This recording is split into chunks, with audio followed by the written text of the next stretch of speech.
एक सवाल पूछूँ आपसे थोड़ा मुश्किल है लेकिन बहुत इंटरेस्टिंग है। क्या ज्योतिष से ये पता चल सकता है कि पिता के जीवन के आखिरी समय में बेटा उनके पास होगा या किसी वजह से दूर होगा? हाँ, कुछ खास ज्योतिषीय संकेतों से इसकी संभावना देखी जा सकती है। अब ध्यान से समझिए, अगर आपकी कुंडली में 9वाँ भाव या 9वें भाव का स्वामी चर राशि में है, तो ऐसी स्थिति बन सकती है कि पिता के अंतिम समय में बेटा उनके पास मौजूद न हो। क्यों? क्योंकि चर राशि अक्सर मोमेंट, ट्रैवल और बदलाव से जुड़ी होती है।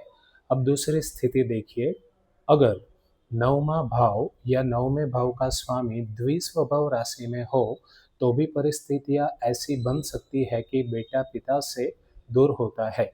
लेकिन एक बहुत इम्पोर्टेंट बात, अगर 9वें भाव का स्वामी या सूर्य 8वें या 12वें भाव में स्थित हो, तो पिता के जीवन के अंतिम चरण में दूरी या अनुपस्थिति का संकेत और मजबूत हो सकता है।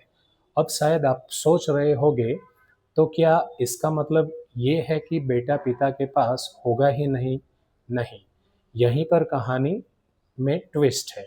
अगर 9वाँ भाव या 9वें भाव का स्वामी स्थिर राशि में हो, तो पिता के अंतिम समय में बेटे के पास रहने की संभावना बढ़ जाती है। और अगर 9वाँ भाव अपने ही स्वामी से दृष्ट हो, तो पिता पुत्र के बीच उस अंतिम समय में साथ रहने का संकेत और मजबूत हो सकता है। अब एक खास कॉम्बिनेशन और सुनिए, अगर लग्न धनु हो या 9वें भाव का स्वामी स्वयं सूर्य हो, तो भी पिता के अंतिम समय में बेटे की उपस्थिति का संकेत मजबूत माना जाता है।